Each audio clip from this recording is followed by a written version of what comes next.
Hello everyone. इससे पहले की क्लासेस में हमने यूनिट 2 तक क्लोज किया था MCO 07 का। अब हम डिस्कस करने वाले हैं यूनिट 3 जो है valuation of securities. Valuation of securities दो वर्ड से बना हुआ है। पहला वैल्यूएशन हम देखेंगे कि वैल्यूएशन क्या होता है, फिर उसके बाद हम देखेंगे कि सिक्योरिटीज़ क्या होती हैं और फिर देखेंगे कि वैल्यूएशन करी कैसे जाती है। सबसे पहले हम ये जानेंगे कि वैल्यूएशन क्या होता है, क्यों ज़रूरत पड़ती है। तो वैल्यूएशन शब्द निकला है वैल्यू से। और वैल्यू किसी भी चीज़ का क्या होता है कि इसके बदले ये हमें कितना वैल्यू देगा, कितना हेल्प करेगा। कोई सी भी चीज़ अगर हम लेते हैं तो फॉर एग्जांपल मैं अगर कोई पेन लेने जाता हूँ या कोई लैपटॉप लेने जाता है, तो वो लैपटॉप आपकी लाइफ में कितना वैल्यू ऐड करेगा, क्या क्या हेल्प करेगा, कितना टाइम बचा लेगा, ये सारी चीज़ें आप कंसिडर करते हो ना। तो उसके बेसिस पे फिर आप ये देखोगे कि उसकी आपकी लाइफ में कितनी वैल्यू है। नॉर्मली वैल्यूएशन जो है वो मॉनेटरी टर्म्स में होती है, पैसों के टर्म्स में होती है, लेकिन इमोशनल टर्म्स में भी होती है। सो इन शॉर्ट अभी हम यहाँ पे फाइनेंशियल एसेट्स के फाइनेंशियल मैनेजमेंट कर रहे हैं, तो यहाँ पे हम ये अज्यूम करेंगे कि सारी चीज़ों की वैल्यूएशन मॉनेटरी चीज़ों में होती है। अभी आप यहाँ पे देखेंगे कि valuation is process of determining current worth of an asset. तो किसी भी सामान का आपको करंट वर्थ पता चल जाएगा। तो अब ये वैल्यूएशन एक्चुअली हेल्प कैसे करेगा कि अगर मान लो आप एक लैपटॉप लेने जा रहे हो जो आपकी लाइफ में चीज़ें हेल्प करेगा या कुछ और हेल्प जो वो करेगा, उसके बेसिस पे आपको लगता है कि आपको 10,000 रुपये का फ़ायदा होगा। तो अगर वो सामान आपको 10,000 रुपये तक का मिलेगा तो आप लोगे, अगर उससे महंगा मिलेगा तो नहीं लोगे, बिकॉज 10,000 रुपये का अगर वो वैल्यू ऐड नहीं कर रहा है तो आप बोलोगे कि नहीं रहने दो, फिर मैं और किसी तरीके से ये काम कर लूँगा या नहीं करूँगा। तो ये वैल्यूएशन का ये हेल्प होता है, ये काम होता है कि किसी भी चीज़ को आप कितने रुपए में खरीदना चाहिए, कितने में नहीं खरीदना चाहिए, कितने में बेचना चाहिए, ये चीज़ आपकी हेल्प ये इसमें हेल्प करता है। अब दूसरा शब्द है यहाँ पे सिक्योरिटीज़। हम पढ़ रहे हैं फाइनेंशियल मैनेजमेंट, तो जाहिर सी बात है कि यहाँ पे जो भी ट्रांजैक्शंस के बारे में हम डिस्कस करेंगे या जो भी चीज़ें हम डिस्कस करेंगे वो मेजरली फाइनेंशियल चीज़ें होंगी। तो अब देखते हैं कि सिक्योरिटीज़ क्या होती है। सिक्योरिटीज़ होते हैं फाइनेंशियल इंस्ट्रूमेंट्स। फाइनेंशियल इंस्ट्रूमेंट यानी कि कुछ बॉन्ड हो गया, कुछ शेयर्स हो गए, कुछ डिवेंचर्स हो गए, या कुछ ऐसी चीज़ें जो कि कंपनियां नॉर्मली इशू करती हैं। किस लिए, क्या पर्पस होता है, उनको पैसे चाहिए होते हैं ताकि अपना प्लांट ले लें, ताकि मशीनरी ले लें, ताकि वर्कर्स को पैसा दे या प्रोडक्शन स्टार्ट कर पाएँ। इसलिए उनको पैसे चाहिए होते हैं और पैसे लेने के लिए वो लोग सिक्योरिटीज़ इशू करते हैं। सिक्योरिटीज़ एज़ इन कि एक पेपर दे देंगे, शेयर जैसा होता है। तो उसमें एक पेपर वो देंगे आपको, उस पेपर पे लिखा होगा कि मैं इतने तारीख को इतने रुपए दूंगा आपको और हर साल इतना इतना परसेंट ब्याज दूंगा, अगर वो बॉन्ड है तो। वो लिखा होता है। उसके बदले में फिर जो नॉर्मल इन्वेस्टर होते हैं, आप जैसे मेरे जैसे या बैंक्स या कोई और इंस्टीट्यूशन जिनको पैसा लगाना होता है, वो लोग फिर उस कंपनी को पैसा देते हैं। वो कंपनी वो पैसे का यूज़ करेगी, कुछ प्रोडक्टिव यूज़ करेगी, कुछ उसमें से प्रोडक्शन करेगी, फिर या सर्विसेज देगी, और फिर उसके बदले में उनको पैसा मिलेगा जिससे प्रॉफिट कमाएंगे, और वो प्रॉफिट फिर लोगों में बांटा जाता है। अब कितने तरीके होते हैं वैल्यूएशन के। वैल्यूएशन का एक सबसे बेसिक आप फंडा ये समझ लो कि आपको जो भी वैल्यूज़ मिलने वाली हैं उस शेयर से, उस सिक्योरिटी से, उस बॉन्ड से, उस डिबेंचर से, उसका आज की डेट में जो भी वैल्यू होगा वही उसकी मार्केट वैल्यू है, वही उसका वैल्यूएशन है उस शेयर का। तो हमने पिछले क्लासेस में देख लिया था कि प्रेजेंट वैल्यू का कैलकुलेशन कैसे होता है, हमने ये सीख लिया था। और सेम फार्मूला यहाँ भी है। बट अभी आप ये समझिए कि ऐसा क्यों होता है कि प्रेजेंट वैल्यू हमने निकाल ली, उसी को वैल्यू ऑफ वो शेयर बोल देते हैं, वैल्यू ऑफ कंपनी बोल देते हैं। ऐसा इसलिए होता है कि आप किसी भी सामान के लिए उतने रुपए ही दोगे जितना आपको उससे बेनिफिट होगा। फॉर एग्जांपल, आप बिस्किट लेने जाते हो, आपको बिस्किट से क्या क्या फ़ायदा हो सकता है। आप बिस्किट से आपका भूख शांत होगी, आपकी आपको टेस्ट मिलेगा थोड़ा सा। आप हो सकता है उसके उस पे कुछ स्क्रैच कार्ड हो या कुछ और, अगर ऑफर चल रहा हो कंपनी का, उसमें वो उसमें मिलने के अगर कुछ लकी ड्रॉ चांसेस हों तो वो मिल सकता है। तो इन सब ये सारे आपके जो हैं वो वैल्यू, ये बेनिफिट्स आपको उस बिस्किट से मिल सकते हैं। बट आप उसके लिए कितना पैसा दोगे? एक, जितना पैसा आप अपनी भूख खत्म करने के लिए दोगे। दूसरा, आप जितना पैसा उस स्वाद के लिए दोगे, और तीसरा अगर कुछ लकी ड्रॉ है तो उन सब के लिए, वो सारी चीज़ें जोड़ के। और अगर वो सारी चीज़ें आज चाहिए तो आपको कितने रुपए देने पड़ेंगे, उसके इक्वल का मैक्सिमम आप उतना ही पैसा दोगे। फॉर एग्जांपल, अगर आपको कोई एफडी वाला बोलता है कि एक काम करो, आज मुझे 1,000 रुपये दो, मैं आपको 2 साल बाद 1,200 रुपये 1,200 रुपये दूंगा। तो आप क्या करोगे कि मार्केट में जाओगे, पता करोगे कि कितना इंटरेस्ट रेट मिल रहा है, बाकी सब कितना दे रहे हैं, इससे ज़्यादा तो नहीं दे रहा कोई। और फिर उसके हिसाब से देखो कि बाकी बैंक वाले 1,200 रुपये, बाकी बैंक वालों से अगर 1,200 रुपये मेरे को 2 साल बाद चाहिए, तो आज कितने रुपए इन्वेस्ट करते हैं। ये होती है वैल्यू जो आज आपको देनी है, वो है प्रेजेंट वैल्यू, हमने पिछली क्लास में भी डिस्कस किया था। और जो आज आपको देना है, क्योंकि आप उसको खरीद रहे हो सामान को, या आज उसमें इन्वेस्ट कर रहे हो, तो वही हमारा वैल्यू होता है। अब इसका फॉर्मूला एक बार दोबारा रिवाइज कर लेते हैं कि जो भी पैसा आपको मिलना है फ्यूचर में, चाहे वो ईयर 1 पे हो, ईयर 2 पे हो, ईयर 3 पे हो, ईयर 5 पे हो, जब तक भी आपको पैसा मिलता रहेगा, उन सब का आज प्रेजेंट वैल्यू आपको निकालना है। और आपको उसका वही होती है उसका सिक्योरिटी की वैल्यू। आते हैं एक क्वेश्चन ट्राई करते हैं। इस क्वेश्चन में अगर आप देखेंगे तो क्वेश्चन में दिया हुआ है कि ईयर 1 में आपको 2,000 रुपये मिल रहे हैं, ईयर 2 में 3,000, ईयर 3 में 4,000, ऐसे कर करके आपको टोटल 20,000 रुपये मिल रहे हैं 5 साल में। और आपको ये बताया गया है कि इंटरेस्ट रेट है 4%, जो मार्केट में चल रहा है। और आपको निकालना है कि वैल्यू क्या है कंपनी की। आपको निकालनी है वैल्यू, कितने रुपए में आप ये कंपनी अगर आपको बिके, तो आप कितने रुपए तक इसको इसके लिए ज़्यादा से ज़्यादा दोगे। अब याद हो, आपको वैल्यू निकालनी है, यानी कि आपको नॉर्मल प्रेजेंट वैल्यू निकालनी है, आप ये हमेशा याद रखिएगा। सबसे पहले हम एक टेबल निकाल लेंगे, जैसा हमने पिछले यूनिट में किया था, जब भी प्रेजेंट वैल्यू निकालनी होती थी। हमने एक टेबल बनाया, उसमें सबसे पहले लिखा ईयर, कि पैसा कब कब आएगा, कितना कितना पैसा आएगा। उसको फिर हम प्रेजेंट वैल्यू फैक्टर से मल्टीप्लाई करेंगे, और उससे आ जाएगा हमारा डिस्काउंटेड कैश फ्लो। सबसे पहले हम स्टार्ट करते हैं स्टेप 1 में, हमने ईयर लिख लिया, क्वेश्चन में गिवन है। कैश फ्लो हमने लिख दिया, वो भी क्वेश्चन में गिवन है। और इसके बाद हम देखेंगे कि कितना प्रेजेंट वैल्यू फैक्टर लेना है। आप अगर क्वेश्चन आपने देखा था, तो क्वेश्चन में कितना परसेंट रेट है, 4%। और 4% का रेट है मार्केट रेट ऑफ रिटर्न।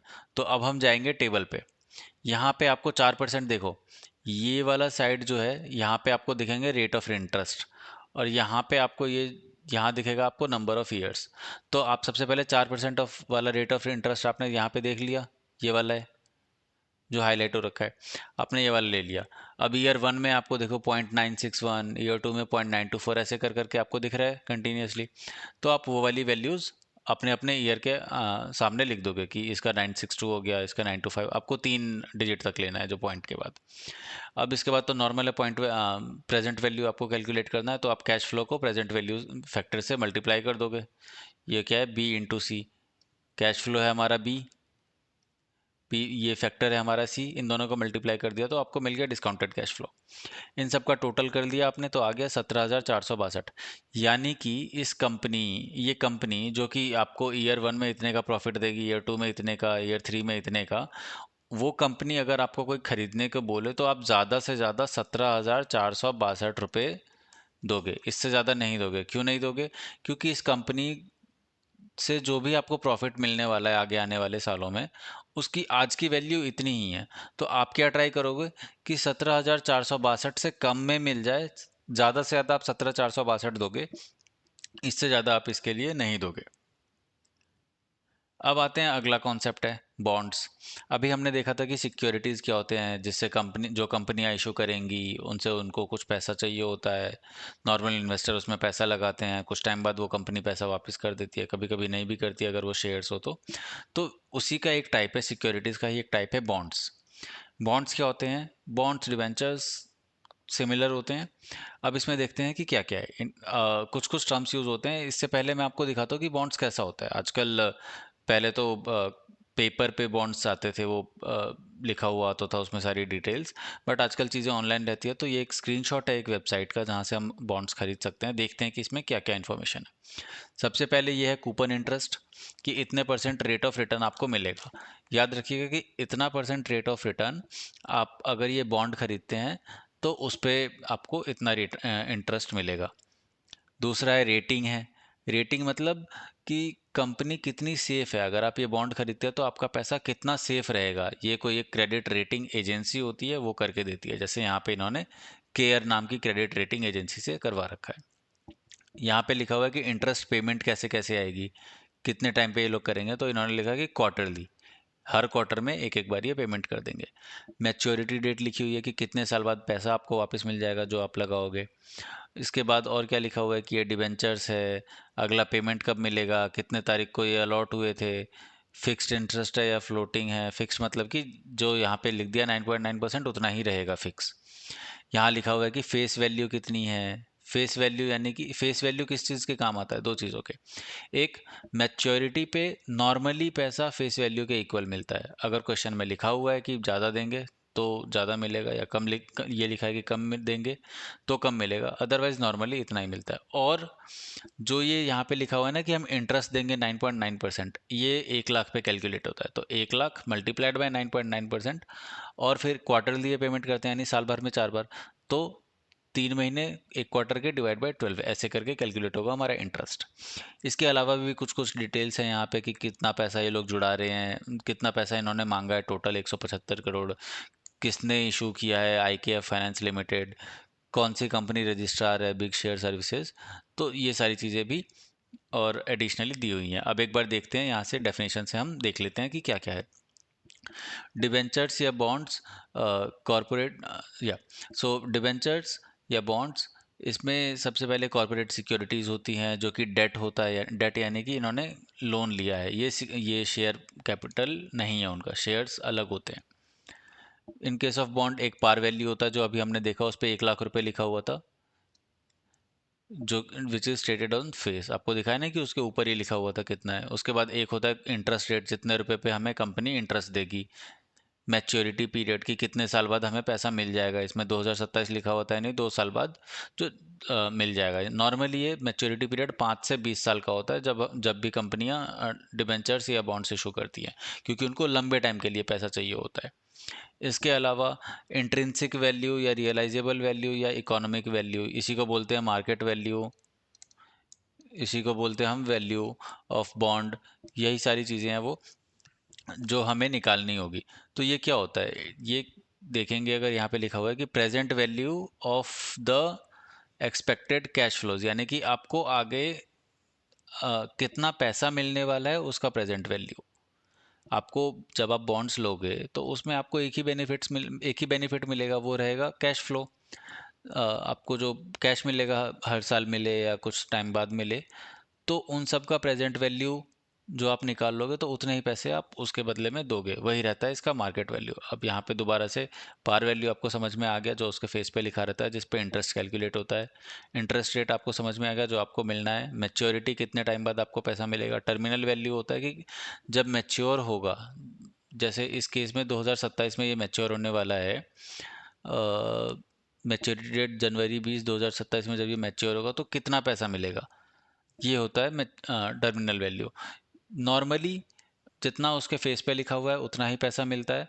कुछ केसेस में डिस्काउंट पे हो सकता है, कुछ केसेस में प्रीमियम पे हो सकता है, लेकिन अगर कुछ नहीं लिखा तो आपको हमेशा ये मानना है कि जितने रुपए उस पे फेस पे लिखा हुआ है उतने रुपए पे ही होगा। इसके बाद ये मार्केट रेट या रिक्वायर्ड रेट ऑफ रिटर्न क्या होता है कि अगर आप आज के टाइम पे जिस दिन आप इन्वेस्टमेंट करने की सोच रहे हो उस दिन अगर आप मार्केट में जाते हो और कोई डिबेंचर में या सिमिलर उतना ही रिस्क लेके आप कितना रिटर्न कमा सकते हो मार्केट में, आपकी कितनी उम्मीद है कि मेरे को मार्केट में पैसा कितना मिल जाएगा, ये होता है रिक्वायर्ड रेट ऑफ रिटर्न। अब आगे देखते हैं कि वैल्यूएशन ऑफ बॉन्ड कैसे करना है।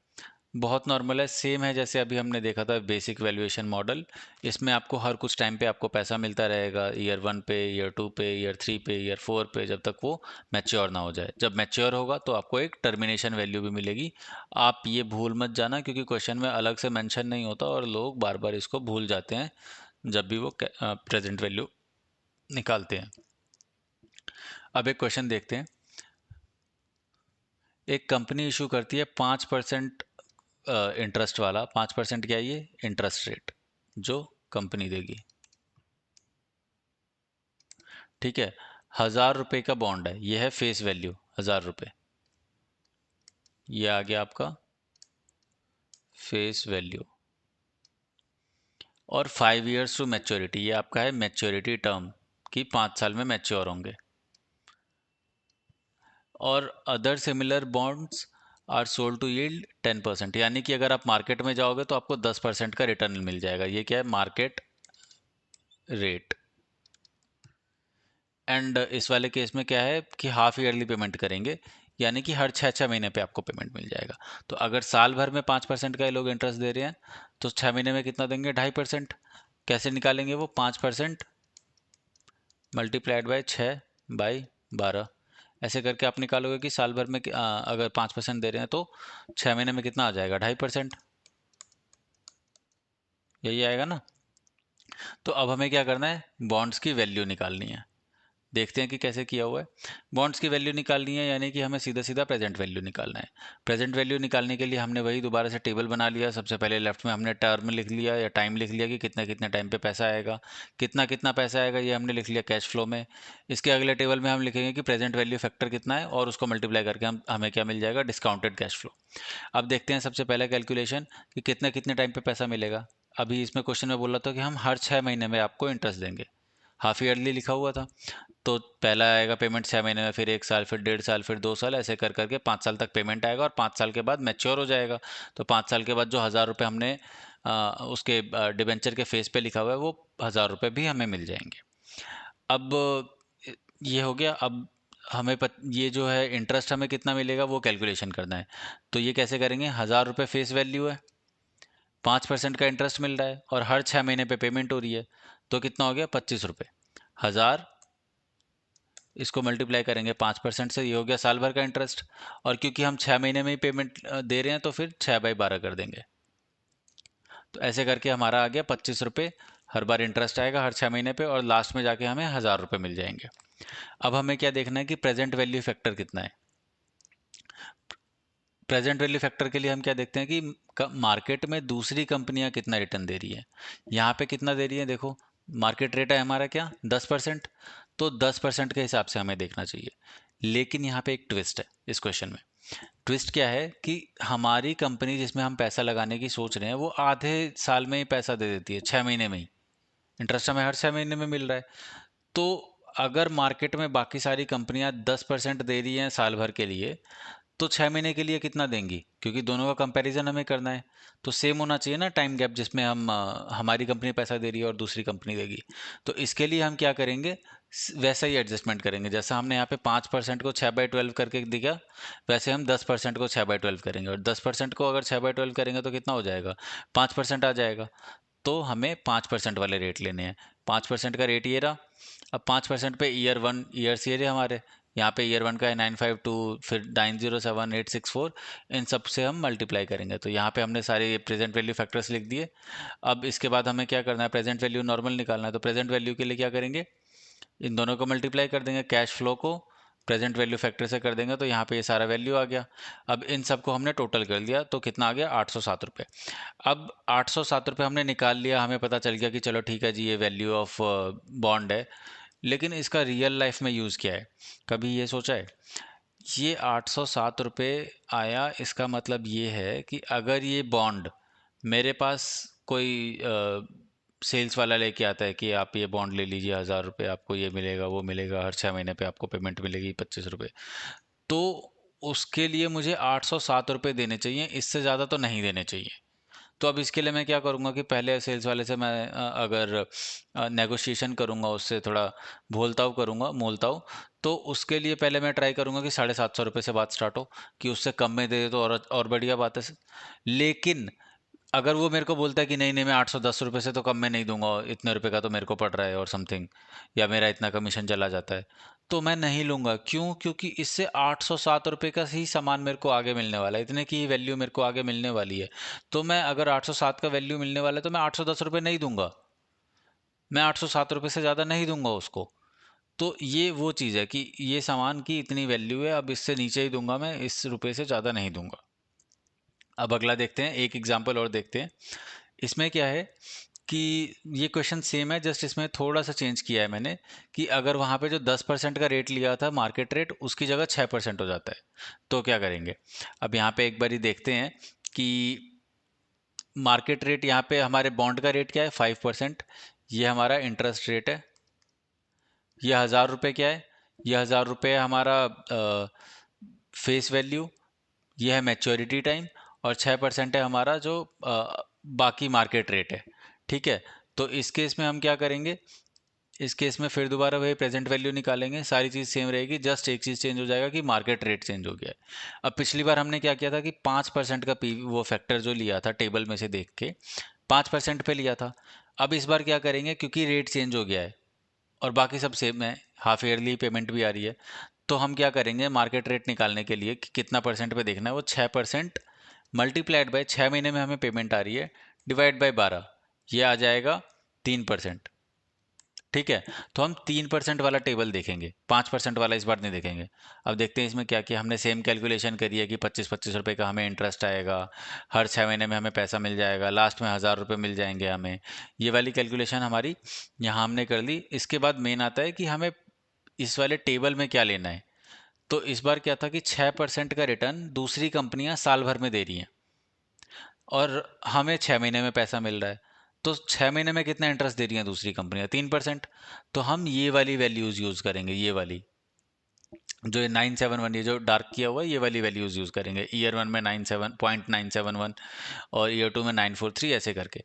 तो हमने वो सारी वैल्यूज यहाँ पे प्रेजेंट वैल्यू लिख दी।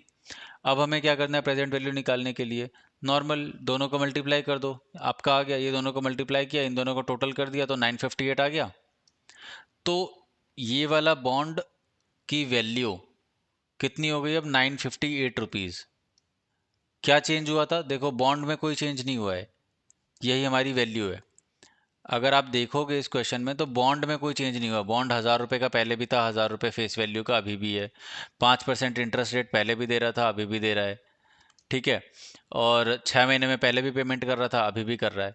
सिर्फ क्या चेंज हुआ है इस बार, तो मार्केट का रेट जो दूसरी कंपनियां इंटरेस्ट रेट दे रही है ना वो चेंज हो गया। पहले कंपनियां 10% देती थी, तो 10% अगर दूसरी कंपनियां दे रही थी तो हम 800 रुपये दे रहे थे इसको। अब दूसरी कंपनियां 6% दे रही हैं, तो हम अब यही बॉन्ड खरीदने के लिए 958 रुपये दे रहे हैं।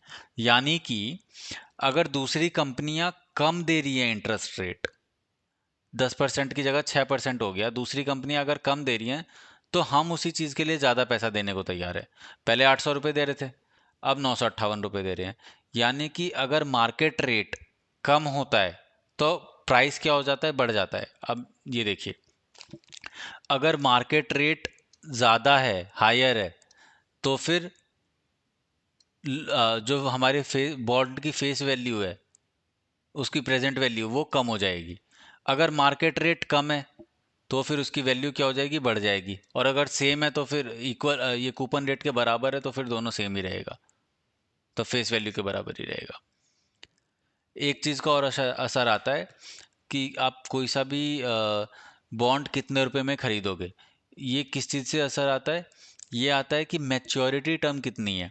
मैच्योरिटी टर्म यानी कि कितने टाइम बाद आपको पैसा मिलेगा। आप समझो कि अगर आप आज 1000 रुपये लगा रहे हो किसी शेयर में, और एक कंपनी है जो आपको बोलती है कि हम ये पैसा आपको देंगे 10 साल बाद, और एक कंपनी बोलती है कि आपको देंगे 5 साल बाद। तो आप पहली बार, और आपको पैसे लगाने ही हैं, ठीक है, तो आप क्या सोचोगे कि मेरे को पैसा जल्दी मिल जाए, वो ज़्यादा बढ़िया है। तो आप कौन सी कंपनी में जाके लगाओगे, जो 5 साल में आपको पैसा दे दे, है ना। तो और अगर ज़्यादा लोग, तो जाहिर सी बात है कि सिर्फ आप नहीं, आप जैसे जितने भी लोग होंगे वो सारे यही सोचेंगे कि मेरे को जल्दी पैसा चाहिए, और सारे लोग वही 1000 रुपये वही वाला शेयर खरीदने जाएंगे, और ज़्यादा लोग खरीदने जाएंगे तो उसका दाम बढ़ेगा। यानी कि अगर मैच्योरिटी टर्म किसी भी कंपनी का ज़्यादा है, किसी भी बॉन्ड का ज़्यादा है, तो उसकी प्रेजेंट वैल्यू यानी कि उसका दाम वो गिर जाएगा। जितना ज़्यादा मैच्योरिटी टर्म होता है उतना ही कम प्रेजेंट वैल्यू होता है। तो इसके साथ आज की ये क्लास ख़त्म करते हैं। इसके आगे जो ये यूनिट का भी काफ़ी ज़्यादा पोर्शन बाकी है, इसके आगे का डिस्कशन हम अगली क्लास में करेंगे। Okay, thank you so much.